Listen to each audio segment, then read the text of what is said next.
अरिहन्ताणं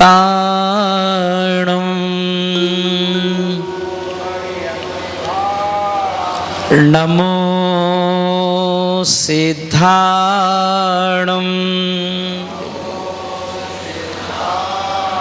नमो आर्याणं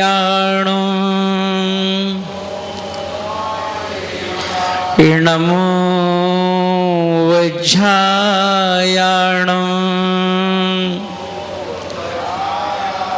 नमो लोहिसविसाहुणं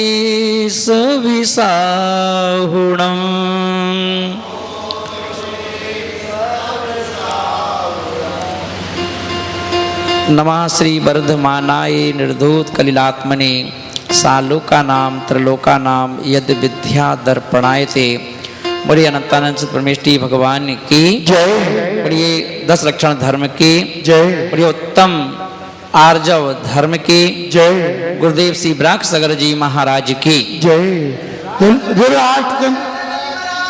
की जय जय।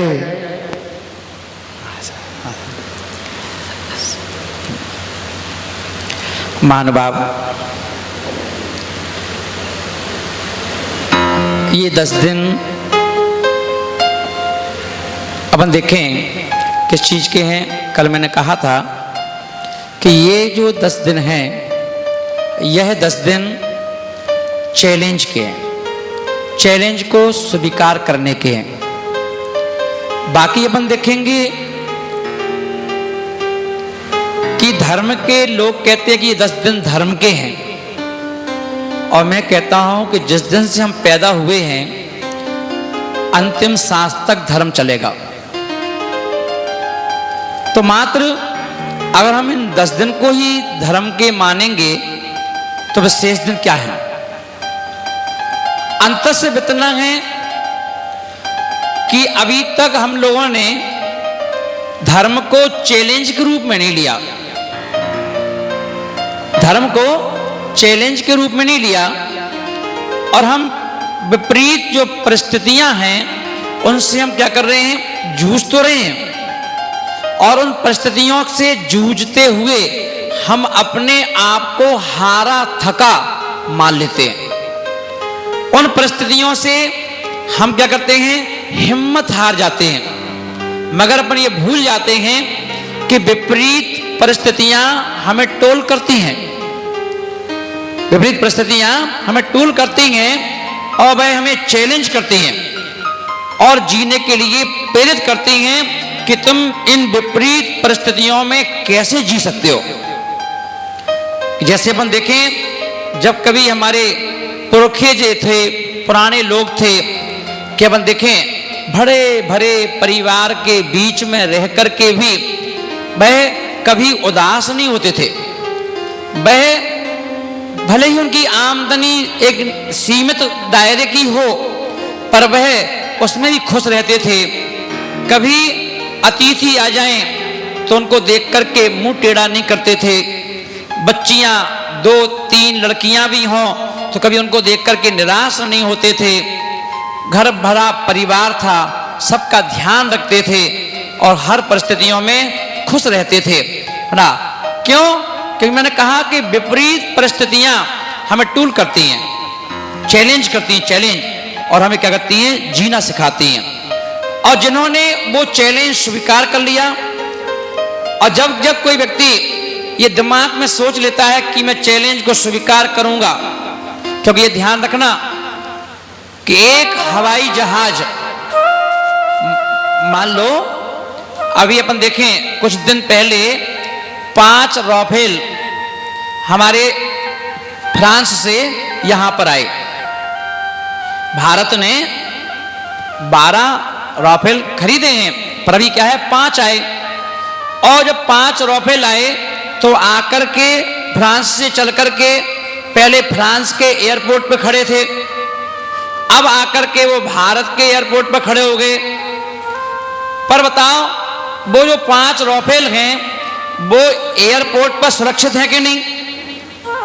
यदि उनको यहां खड़ा कर दे, लाके बाड़े पे खड़ा कर दें, ग्वालियर के, या बाहर खड़ा कर दें, तो उनको सुरक्षित रखने के लिए विशेष व्यवस्थाओं के बीच में उनको रखा जाता है। जैसे आप सोने चांदी को रखते हो, विशेष सुरक्षा होती है, बंदी होती है ना, सेना के लोग लगे रहते हैं गन लेकर के, कोई वहां तक पहुंच ना जाए, क्योंकि जहां पर वो रखे हुए हैं वहां क्या हम लोग आपस में कोई भी व्यक्ति वहां सहज भाव से पहुंच सकता है क्या?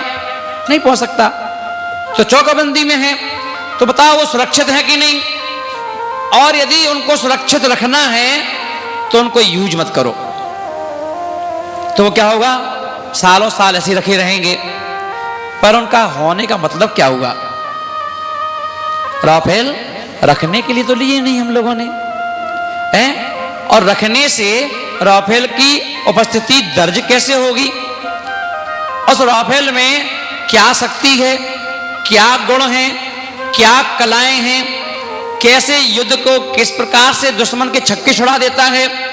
अब ये सब यदि उसके गुणों को देखना है, अभी तो हमें मालूम है कि उसके अंदर ये गुण हैं, पर देखे तो नहीं है ना, हैं?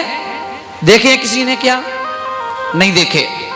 तो वह राफेल यदि एयरपोर्ट पर 25 जवानों के बीच में खड़ा रहेगा तो सुरक्षित तो है, मगर उसकी कोई उपयोगिता नहीं।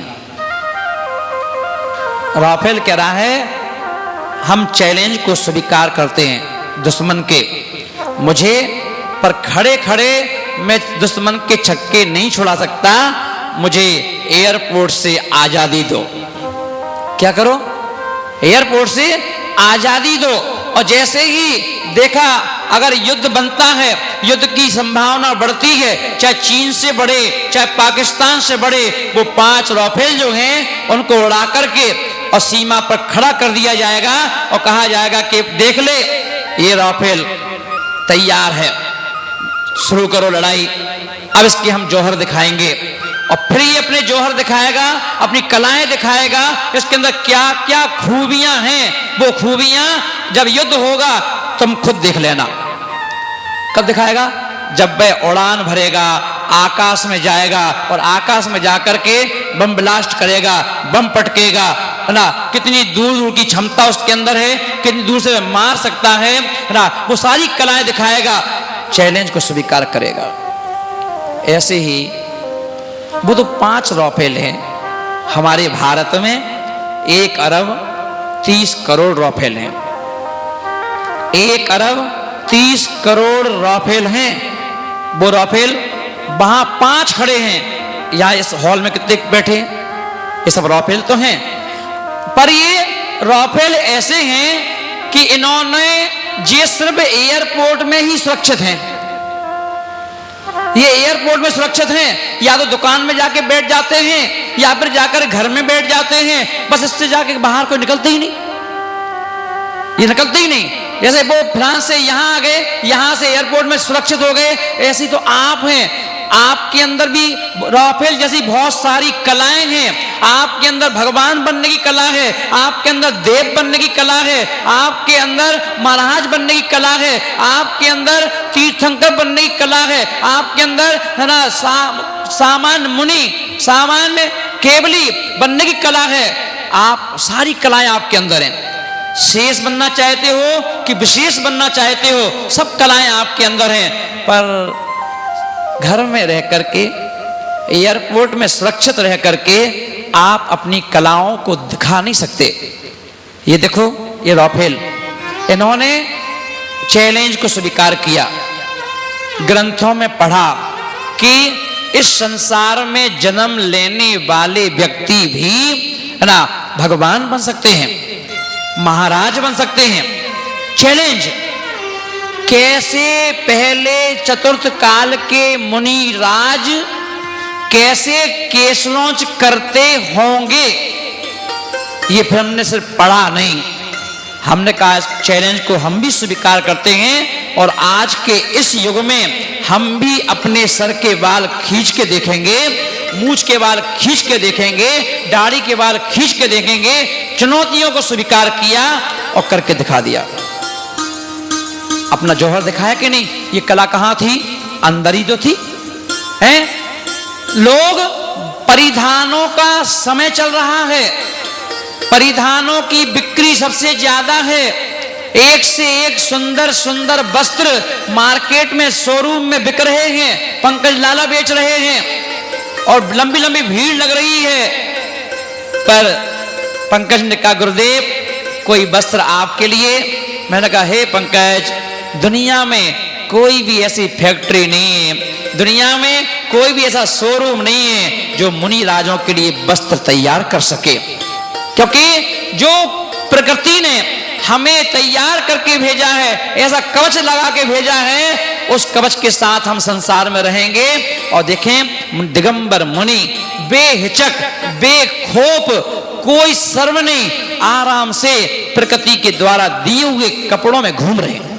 ये अपने अंदर का गुण था, ये अपने अंदर की गश थे, ये अपने अंदर का जौहर था, वो उन्होंने बाहर ला के दिखा दिया है। खड़े होके भोजन करना, दुनिया में कहीं भी जाना है, पैदल पैदल विहार करना, ये कला किसके अंदर थी? हमारे अंदर ही तो थी, आपके अंदर भी है।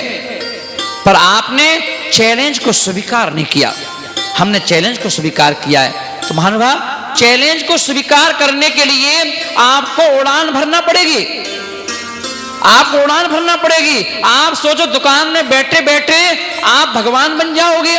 आप क्या सोचते हो?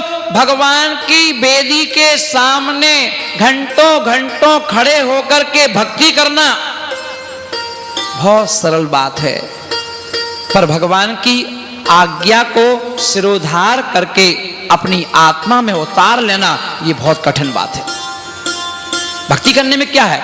दो दुपट्टा पहनो, घंटों घंटों भक्ति कर लो, पर भगवान का एक उपदेश, भगवान का एक उपदेश धारण कर लो दिमाग में, एक उपदेश जीवन में धारण कर लो, जिस तुम्हारी जीवनचर्या चेंज हो सकती है। जब नींबू की एक बूंद दूध में गिरने से जब सारे दूध की काया पलट कर सकती है, तो भगवान के इतने असीम गुण हैं, उन गुणों को एक नींबू की बूंद की तरह अगर तुम एक बार अपने इस दूध के बर्तन में जो आत्मा कहते हैं उसमें एक बार डाल के तो देखो, अगर उस दूध की तरह तुम्हारी भी काया पलट ना हो जाए तो तुम कहना तुम्हें सालों साल भक्ति करने की आवश्यकता नहीं पड़ेगी। पर हम भक्ति तो करते जा रहे हैं, पर एक भी गुण हमने धारण करने का, आत्मसात करने का प्रयास नहीं किया, इसलिए सालों साल हमारे भक्ति में निकल रहे। क्योंकि ये ध्यान रखना, आचार्य महाराज यहां बोल रहे हैं कि आपने कोठी बनाई, आज काय का दिन है? उत्तम आर्जव। बोलो हाथ से, हाथ जोड़ो सब लोग, बोलो ओम ह्रीम उत्तम आर्जव, उत्तम आर्जव धर्मांगाए नमो नमः। ओम ह्रीम उत्तम आर्जव धर्मांगाए नमो नमः। ओम ह्रीम उत्तम आर्जव धर्मांगाए नमो नमः। क्या है आज का दिन? उत्तम आर्जव। ये उत्तम आर्जव क्या है? What is this? उत्तम आर्जव क्या है? तो ये उत्तम आर्जव जो है कह रहा है सीधे हो जाओ। कैसे हो जाओ? सीधे। बोले कि हे ज्ञानी आत्मा, सर्प देखा है आपने? सर्प, सर्प दुनिया में जब चलता है जमीन पर तो कैसे चलता है? कैसे चलता है? सीधे चलता है क्या? कभी नहीं चलता ना। चलता कभी सीधे? हमेशा घूम घूम के भागता है। कितना भी तेज चलना हो यूं भागेगा, जाता है ना। मगर जब वह अपनी बिल में जाता है तो सीधा जाता है। बिल में जाने के लिए टेढ़ा मेढ़ा नहीं घुस सकता, तो उसके लिए क्या करता है? सीधे सीधे चला जाता है ना। ऐसे ही आचार्य महाराज बोल रहे हैं आपकी चाल भी सर्प की तरह हो चुकी है मायाचारी से। मगर आत्मा में प्रवेश करना है, आत्मा के बिल में उतरना है, तो ये ध्यान रखना, सीधे सीधे उतरना पड़ेगा। यहां पर किसी प्रकार का तुम्हें दिमाग नहीं लगाना है, क्योंकि ये ध्यान रखना बाहर बाहर ही संघर्ष है। जिस व्यक्ति ने आत्मा में उतरने का निर्णय ले लिया हो, जिस व्यक्ति ने आत्मा में उतरने का निर्णय ले लिया हो, उसके सारे संघर्ष समाप्त हो जाते हैं। अब उसको क्या संघर्ष बताओ, संघर्ष काय के? जिस व्यक्ति ने सारा सब कुछ छोड़ दिया, माँ, पिताजी, भाई, बहन, घर, परिवार, रिश्तेदार, शहर सब छोड़ दिया, अब किसके लिए संघर्ष करना है? किसके लिए क्रोध करना है? किसके लिए मान करना है? किसके लिए मायाचारी करना है? किसके लिए लोभ करना है? सब कुछ तो छूट गया। अब तो सिर्फ एक चीज दिखाई देती है, आत्मा। आत्मा हूं, आत्मा हूं, आत्मा, सिर्फ आत्मा। अब जब आत्मा है तो सारे के सारे जो संघर्ष हैं वो बाहर ही तो हैं, परिवार के साथ ही तो हैं। बताओ, मकान की जरूरत एक व्यक्ति को पड़ती है कि पूरे परिवार को? बताओ, जब तक आप कुंवारे हो, शादी नहीं हुई, तो कौन लड़का चाहता मकान बन जाए? पिताजी के मकान में मस्त है, पर जब शादी हो जाती है, बीवी आ जाती है, बच्चे हो जाते हैं, अब उसके मन में विचार आता है, पापा का मकान छोटा है, अब 3-4 लोग हमारे बढ़ गए, एक मकान बनवा लो, ले लो मकान। जैसे जैसे परिवार बढ़ता है, वैसे वैसे दिन में एक संघर्ष चालू होता है, मकान बनवाना है, मकान लेना है। अब घरवाली आ गई है, तुम नहीं सोचोगे तो वो कहने लगती है, अब देखो अपन एक कमरे में कैसे रहेंगे, एक ही कमरा तो है अपने पास, अब उसी में सोना है, उसी में सब कुछ करे, क्या अच्छे लगता है? मकान बनवा लो, एक जमीन ले लो, नया मकान बनवा लो। क्या कर दिया? संघर्ष की ओर धकेल रही है। परिवार खुद एक संघर्ष है, और भाई परिवार मिलने से संघर्ष की तरफ तुम्हें संघर्ष से निकालने वाला संसार में कोई नहीं है। संघर्ष की ओर धकेलने वाले पूरा परिवार है, रिश्तेदार है। मकान बना लो, अब और क्या करना? चलो ठीक चल रहा है, व्यापार ठीक चल रहा है, दीपावली जैसे जैसे नजदीक आ रही है, फिर एक संघर्ष चालू, मकान को पुतवाना नहीं है, सफाई नहीं करना है, रंग रोगन ला के दे दो, एक आदमी को ले आओ, एक टेंशन और। रोज जाओगे, कब से ये घर पुता नहीं है, आपको कोई पता है कि नहीं? कैसा लग रहा है? दूसरे घर देख के आओ, कैसे चमकते हैं। एक और संघर्ष है। उसके बाद अब सोचा चलो कोई बात नहीं, सफाई करवा दो, पुताई करवा दो, संघर्ष खत्म तो हो। पर जैसे ही पुताई के बाद घर पहुंचोगे, देखो दीपावली आ रही है, एक सोने की चेन दिला दो, एक अंगूठी दिला दो, एक संघर्ष की ओर और जाओ। ऐसे संसार में एक संघर्ष खत्म नहीं हो पाता है और दूसरा खड़ा हो जाता है। कभी आपका अपना खुद का, कभी आपकी पत्नी का, कभी माँ का, कभी पिता का, कभी भाई का, कभी बहन का। संघर्षों की झड़ी लगी हुई है। और इतने पर भी अगर जब इनसे जैसे जैसे थोड़े बहुत फ्री होते हो, तो किसी रिश्तेदार में शादी आ गई, किसी के यहाँ संतान हो गई, है ना, किसी के यहाँ मरण हो गया, सब कुछ छोड़ के जाना पड़ेगा। कितने संघर्ष हैं। सारे संघर्षों की एक दवाई, सारे संघर्षों का एक समाधान, अपनी आत्मा में वास करो, अपनी आत्मा में उतरने का प्रयास करो। क्योंकि जब आत्मा में उतरोगे तो कोई मायाचारी करने का कोई कारण नहीं।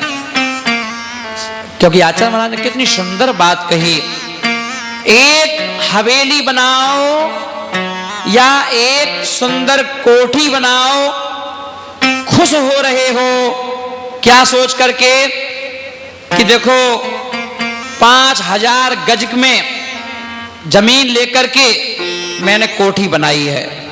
कोई कह रहा है 500 गज में एक कोठी बनाई है, कोई कह रहा है 200 गज की जमीन लेकर के उसमें कोठी बनाई है। सुंदर कोठी बनाई है, सुंदर। पूरे से 4 कमरे नीचे हैं, 4 ऊपर हैं, 3 मंजिल का मकान है। आराम से खूब रहो, खूब लॉन है, बगीचा है, सब कुछ है, स्विमिंग पूल है। पर अब कहीं बाहर जाना है, बाहर जाना है, कहीं बड़ी हवेली है, पर जाने के लिए एक दरवाजा है, मेन गेट एक दरवाजा है। सारे खिड़की दरवाजे बंद करके आए, जहां से एंट्रेंस करते हो वहां एक दरवाजा, उसको बंद किया। दरवाजा कितना बड़ा होगा? 6 फुट का, 8 फुट का, 6 फुट का, 8 फुट का एक दरवाजा। 5000 गज की जमीन पर बनी हुई कोठी का सिर्फ 6-8 फुट का दरवाजा, और उस दरवाजे में बीचों बीच सेंटर में एक ताला लगाने की व्यवस्था। और ताला कितना बड़ा? अगर 5000 गज की कोठी है तो 25-50 फुट का तो ताला होगा नहीं। कितना बड़ा ताला? पंडित जी बताओ कितना बड़ा ताला है? ज्यादा ज्यादा कितना? 2 इंची का, 4 इंची का, 6 इंची का, बस 4-6 इंची का एक ताला। चलो ताला भी 6 इंची का है, पर वो ताला भी खुलेगा तो किससे? चाबी से। चाबी कितनी बड़ी? 2 इंच की चाबी। यानी कि इतनी बड़ी कोठी की रक्षा कौन कर रहा है? कौन कर रहा है पंकज? 2 इंच की चाबी, इतनी बड़ी कोठी की रक्षा। बताओ, क्या आप सब जगह ताला लगाते हो? क्या मेन गेट पे ताला लगाते हो, और मेन गेट पे ताले में चाबी लगाते हो, और आप ताला लेके जाते हो अपने साथ? नहीं। कोठी लेके जाते हो अपने साथ? नहीं। क्या लेके जाते हो? चाबी। उस चाबी में अब उसको आप या तो कह दो कि ये चाबी है, या कह दो कि ये हमारी कोठी है।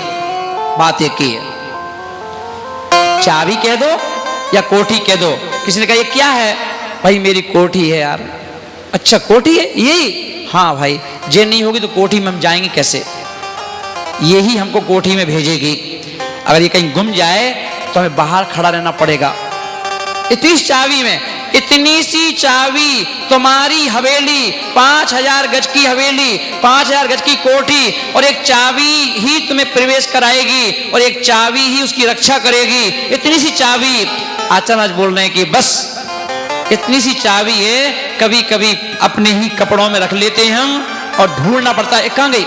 इस जेब में, अरे कहाँ है, अरे कहाँ है, इसमें कहा, इसमें देखना, उसमें देखना, इसमें देखना, और पता चला बाद अरे ये कोने में फंसी थी। इतनी सी चाबी।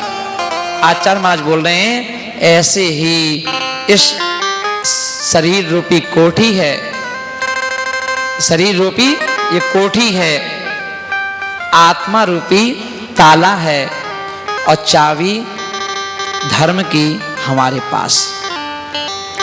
धर्म की चाबी। और धर्म क्या है?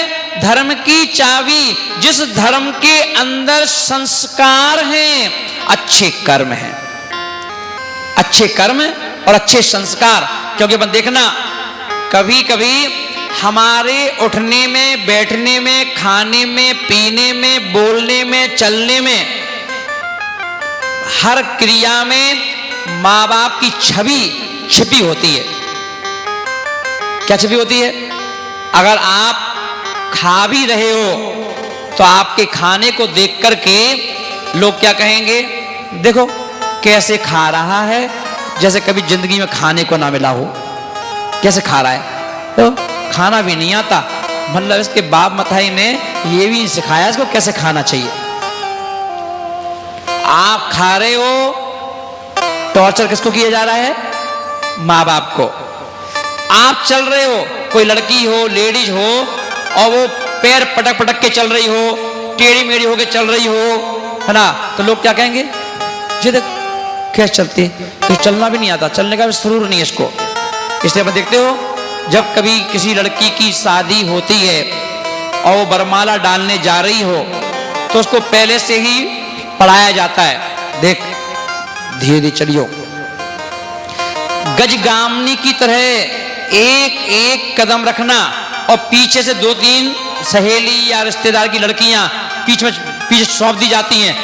क्या करना, इसकी साड़ी को पकड़ना, लहंगा वो खिंचलता है ना तो थोड़ा पकड़ लेना, अगर ये तेज चले तो खींच देना पीछे, धीरे चल, धीरे धीरे धीरे धीरे धीरे धीरे, ऐसे होता है नहीं होता है?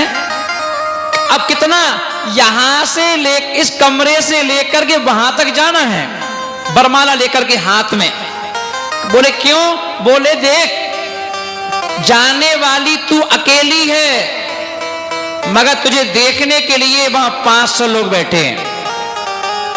मैनी मैन मैनी माइंड, सभी प्रकार के लोग बैठे हैं, सभी प्रकार की सोच रखने वाले लोग बैठे हैं, सभी की दृष्टि एक सी नहीं है, सभी की दृष्टि अलग अलग है। इसलिए एक काम करना, देख भाल के चलना, धीरे धीरे चलना, है ना, सब लोगों की पहचान है, सब महाजन लोगों की पहचान है, ऐसे चलना। जाओ बरमाला डाल देख के आओ, है ना, ऐसे होता नहीं होता है। शादी के बाद पता चलता है कि वो बरमाला के समय की चाल और अब की चाल में क्या अंतर है। क्योंकि उस समय वो माल बेचना था तो वो विज्ञापन था, अब तो माल खरीद लिया है, अब पता चलेगा कि बेटा उस समय जो दिखाया गया था वो कुछ और था, अब ये कुछ और है। क्यों, अब उस समय, क्योंकि सोचो जब देखने गए थे उस लड़की को कितने प्यार से बना के खिलाया था, कितने अच्छे से खिलाया था, और अब वो चिल्ला के पड़ती है हमारी बस की नहीं है, हमारी तो तबीयत खराब है, तुम्हें अपने खाने की मच रही है, बनाओ खा लो, होटल से ले आओ। ये ऐसा पहले तो नहीं बोलती थी ना, हैं? पहले ऐसा बोलती थी क्या? जब मिले थे पहली बार तो आप कैसे हो, आपने खाना खाया कि नहीं खाया, हैं? क्या आपका सर दर्द है, हैं? क्या आपको भी परेशानी है? आप, और जब शादी हो गई, घर में आ गई, तो तुम कैसे हो, तुमने खाना खाया कि नहीं खाया, और 6-8 महीने के बाद तू कैसा है, तूने खाना खाया कि नहीं खाया ना।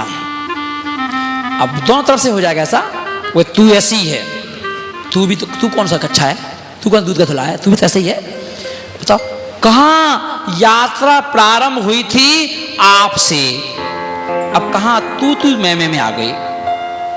इसका मतलब है जो माल दिखाया गया था वो तू वाला तो था ही नहीं है। उस समय तो कितने प्यार से, अगर 1 मिनट के लिए भी चर्चा करने का समय दिया गया था तो बताओ क्या कहा गया था, भैया दोनों बात कर लो आपस में, बैठ जाओ बैठ जाओ। आपकी हॉबी क्या है, आपका नाम क्या है? मेरा नाम पंकज है। अच्छा, आपका नाम क्या है? मेरा नाम अनामिका है। उस समय की तो ये पोजीशन थी, एक डायरेक्शन था, मगर अब क्या है ना, उनका क्या नाम है, भानु। तब तो उसी की फोटो खींचते थे, अब दुनिया की खींचते हैं, उसकी खींचने का टाइम नहीं है। लाइफ चेंज हो गई है ना, यही तो मायाचारी है और क्या है।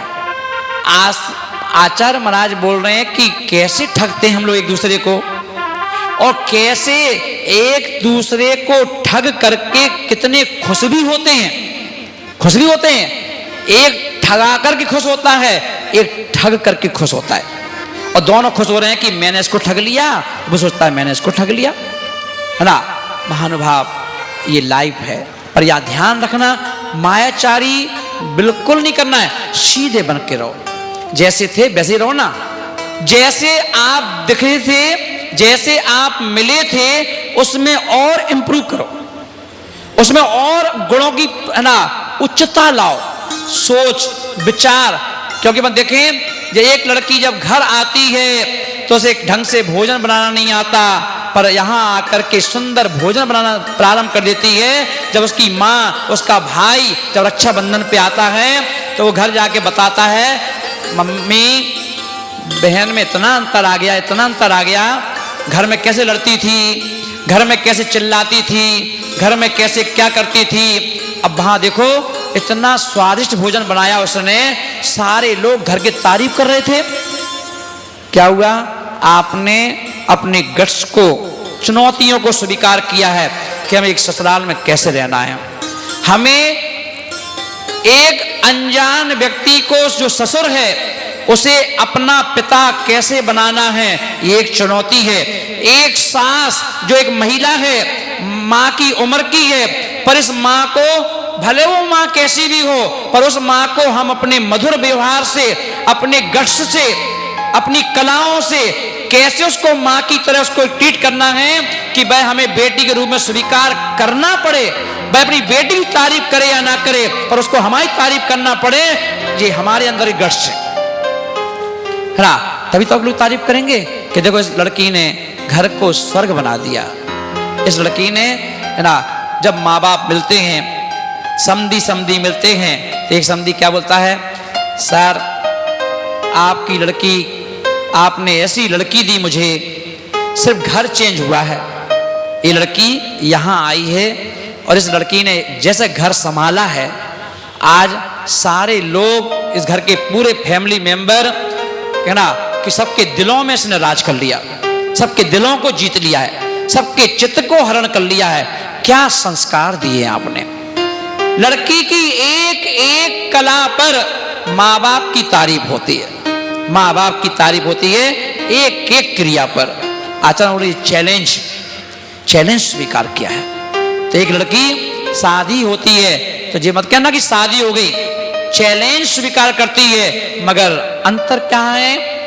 पति खुश होता है मेरी शादी हो गई, मेरी शादी हो गई, पर शादी में, शादी होने के बाद बीवी मिलती है, पत्नी मिलती है, पर आज के समय में गड़बड़ हो जाता है, पत्नी नहीं मिलती, गुरु मिल जाते हैं। अभी एक गुजरात में शादी हुई, गुजरात में एक शादी हुई, अभी 2-4 दिन पहले एक शादी हुई।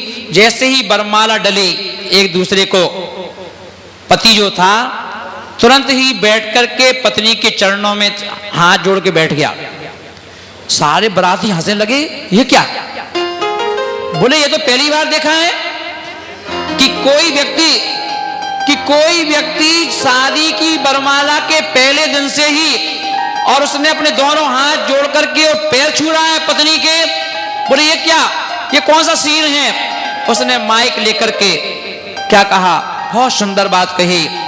बोले ये पत्नी नहीं, ये मेरी वाइफ अर्धाग्नि, मेरे अब आज से 2 हिस्से हो गए, आधा मैं, आधी जान मेरी इसके अंदर जाएगी और आधी जान इसकी मेरे जान में आएगी। अब 2 जिस्म, एक जान है हम लोग। अब जो जो कर्तव्य मेरे हैं इस परिवार के प्रति, आज से वो कर्तव्य इसके भी हो गए। आज से जो माँ बाप आज हमारे थे, आज से वो माँ बाप अब इसके भी हो गए। अब जो जिम्मेदारियां मेरी हैं वही जिम्मेदारियां इसकी हैं। अभी हम अकेले थे, अब हम 2 हो गए, अब 2 मिलकर के इस घर को स्वर्ग बनाएंगे। इसलिए ये जिम्मेदारी बहुत बड़ी जिम्मेदारी है जो आज इसने ली है, चुनौती को स्वीकार किया है, चैलेंज को स्वीकार किया है। इसलिए मैं इसके पैर छू रहा हूं कि इतना बड़ा चैलेंज लेने वाला कोई है तो ये है, इसलिए मैं इसके पैर छुए। सब लोग बड़े ताली बजाई, सब लोग बड़े खुश हो गए और सब लोग उसकी खूब तारीफ की, प्रशंसा की। महानुभाव, कहने का अर्थ है कि आज का दिन उत्तम आर्जव का, जहां पर हम कैसी भी स्थितियां हमें घर में मिले, बाहर मिले, दुकान में मिले, मकान में मिले, आप उन परिस्थितियों का स्वागत कीजिए। कोई व्यक्ति यदि आपका सम्मान करता है तो उसको भी आप स्वीकार कीजिए। कोई व्यक्ति यदि आपका अपमान करता है तो आप उसका भी स्वागत कीजिए और ये सोच के कीजिए जिसके पास जो है वो मुझे वही दे रहा है। आप अपने आप को ये मानो मैं भी एक भगवान आत्मा हूं। क्या मानना है? मैं भी एक भगवान आत्मा हूं, मेरे अंदर भी भगवान बनने की कला छुपी हुई है। और जैसे भगवान की वेदी पर हर व्यक्ति 50 रुपए का नारियल लेके नहीं आता है, किसी व्यक्ति के पास 5 लौंग चढ़ा के जाता है, कोई व्यक्ति 10 रुपए किलो के चावल चढ़ा के जाता है, कोई व्यक्ति 20 रुपए किलो के चावल चढ़ा के जाता है, कोई व्यक्ति श्रीफल चढ़ाता है, कोई फल चढ़ाता है, कोई कुछ काजू बादाम चढ़ाता है। भगवान सबको देख के खुश होते हैं, सभी की भक्ति को स्वीकार करते हैं, किसी से उदास नहीं होते, किसी से दुखी नहीं होते, किसी पर नाराज नहीं होते, किसी पर खुश नहीं होते। वह तो आंख बंद करके अपनी आत्मा में चले जाते हैं। वो कहते हैं भाई मुझे इससे मतलब ही क्या है। काश हम लोगों की सोच, हम लोगों के विचार ऐसे हो जाएं। अगर हमारे विचार, अगर आप अपने आप को विषम परिस्थितियों में अपने आप को भगवान मान करके और सामने वाले के हर व्यवहार को भेंट के रूप में स्वीकार कर लो और उसका आभार व्यक्त कर दो, बधाई हो। कोई व्यक्ति यदि आपके यहाँ शादी में लिफाफा देके जाता है, अगर कोई लिफाफा बंद है, कोई 11,000 रुपए देके गया, तब भी आप उसको सौंफ सुपारी भी खिलाते हो और वो ही भोजन करवाते हो जो आपने सबके लिए बनाया है।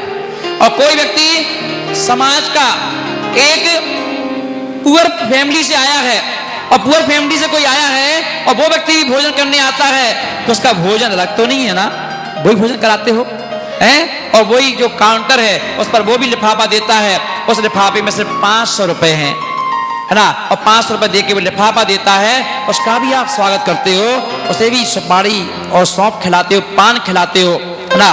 तो जैसे आपने वहां पर सबकी भेंट स्वीकार की, सबको बधाई दी, सबको खुशी दी, ऐसे ही आप विपरीत स्थितियों में क्यों नहीं ऐसा करते हो। आप यहाँ पर जब आपको कुछ अनुकूलता मिलती है तो आपका चेहरा खिल जाता है, आप खुश हो जाते हो, स्माइल फेस हो जाता है। और जब आपको हल्की सी प्रतिकूलता मिलती है तो आप रुष्ट हो जाते हो, दुष्ट हो जाते हो, और वहां पर आप अपने अंदर के दानव को बाहर प्रकट कर लेते हो और आप उस समय दिखा देते हो। आचार्य महाराज बोल रहे हैं कि हे ज्ञानी आत्मा, जिस समय तुम्हें क्रोध आया, जिस समय तुम्हें क्रोध आया, जिस समय तुम्हारे अंदर भाव खराब हो रहे हैं, क्या उस समय तुमने अपना चेहरा देखा है? उस समय क्या आपने अपना चेहरा देखा है कि मैं कैसा लग रहा हूं?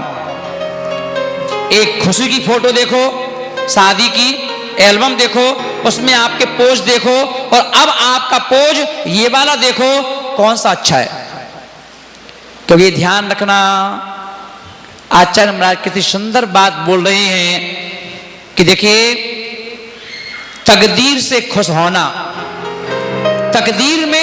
तकदीर से खुश होना ये किस्मत की बात है।